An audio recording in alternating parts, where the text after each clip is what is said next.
बाल अधिकार राज्य संरक्षण आयोग के अध्यक्ष डॉक्टर देवेंद्र शर्मा ने न्यू न्यूज द्वारा विशेष बातचीत में कहा कि उत्तर प्रदेश में बढ़ रही बाल मजदूरी को लेकर के जब उनसे सवाल जवाब किए गए तो उन्होंने कहा कि प्रदेश में अब फैक्ट्री में बाल मजदूरी श्रम होती हुई नहीं मिलती है, सुधार आया है तथा जो घरेलू नौकर की पद्धति है उस पर भी सरकार विशेष निगाह बनाकर रखे हुई है तथा समय समय पर कार्रवाई करती है। इसलिए उन्होंने कहा कि बाल मजदूरी अब धीरे धीरे समापन की ओर है। आइए सुनते हैं क्या कहा राज्य बाल संरक्षण आयोग के अध्यक्ष डॉक्टर देवेंद्र शर्मा ने। इस समय हमारे साथ मौजूद हैं बाल संरक्षण आयोग के अध्यक्ष पंडित देवेंद्र शर्मा जी। सुलझे हुए हैं, इसके साथ साथ मथुरा जनपद के लगाव के साथ साथ पूरे उत्तर प्रदेश में बाल श्रम को रोकने के लिए, बाल श्रम कानून को लागू कराने के लिए जहर तोड़ मेहनत कर रहे हैं, क्योंकि इनका मानना है कि किसी भी तरह से बाल श्रम नहीं पनपना चाहिए।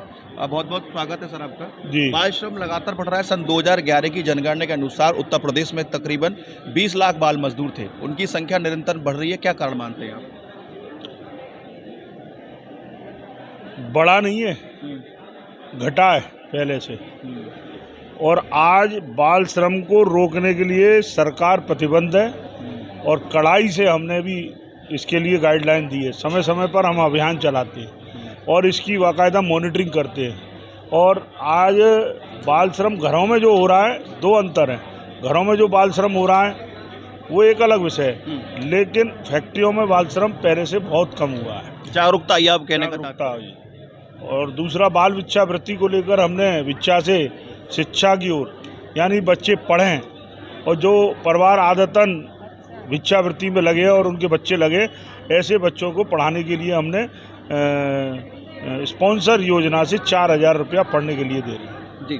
आपने बात की भिक्षावृत्ति की। मथुरा वृंदावन में, क्योंकि स्थानीय निवासी हैं, देखते भी हैं, मथुरा वृंदावन में स्थानीय तो मैं नहीं कह सकता, लेकिन बाहर से आने वाले बच्चे और कुछ महिलाएं, इसके साथ साथ लड़कियां जो नाबालिग हैं, भिक्षावृत्ति बहुत ज़्यादा बढ़ रही हैं। उनके लिए क्या कदम उठा रहे हैं आप? उन बच्चों का हम रेस्क्यू कराएंगे, बच्चे पढ़ें और बच्चे आगे बढ़े। ये हमारी नैतिक जिम्मेदारी है बाल आयोग अध्यक्ष होने के नाते। और अभी हमने जिले की बैठक की थी, उसमें अधिकारियों को हमने निर्देशित किया है कि इसका बच्चों का रेस्क्यू करके उन्हें पढ़ने के लिए हमारे जो कस्तूरबा विद्यालय हैं, हमारे जो ATS के विद्यालय हैं और हमारे जो अटल विद्यालय, उनमें उनका प्रवेश कराएं। और ऐसे बच्चों का नहीं तो RT में प्रवेश कराएं, उनके परिवारों को सरकारी योजना से जोड़ा जाए। सर, जानना चाहेंगे कि उत्तर प्रदेश में भी कई विद्यालय, खासतौर से मथुरा जनपद में ऐसे विद्यालय नजर आए बरसात में जो गिर गए, और आज भी छाता विधानसभा, मथुरा विधानसभा, कई ऐसी विधानसभा लगभग सभी में छाता विधानसभा स्थिति ज़्यादा खराब है, जहां विद्यालय पर छत नहीं है, चंदा करके त्रिपाल लगाई गई है। ऐसे विद्यालयों के लिए क्या आप करेंगे जिससे बच्चे पढ़ते हैं? अभी 19 कायाकल्प योजना से विद्यालयों का जीर्णोद्धार हो रहा है, और अगर बारिश के कारण जो विद्यालय गिरे हैं उनको चिन्हित करके उनको बनवाया जाएगा। क्या दिशा निर्देश देंगे इसके साथ साथ आप?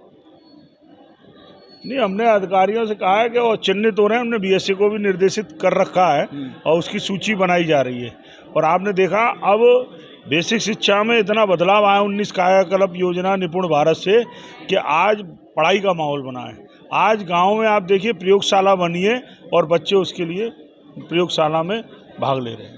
धन्यवाद। हमारे साथ देवेंद्र शर्मा जी, इन्होंने बताया कि आंगनवाड़ी केंद्रों के विषय के बारे में जानकारी नहीं थी, जानकारी हुई है, इसके साथ उसमें कार्रवाई कराएंगे। साथ ही साथ बाल मजदूरी को रोकने के लिए उत्तर प्रदेश सरकार द्वारा, केंद्र सरकार द्वारा जो भी योजना चलाई जा रही है उस पर कार्य करेंगे। अपने साथी दीपक गुप्ता के साथ रवि यादव।